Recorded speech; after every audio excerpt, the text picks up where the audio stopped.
তরণ শ্রীমন্ত শংকৰে পাৰ ভাঙি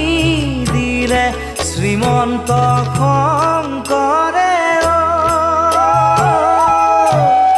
পাৰ ভাঙি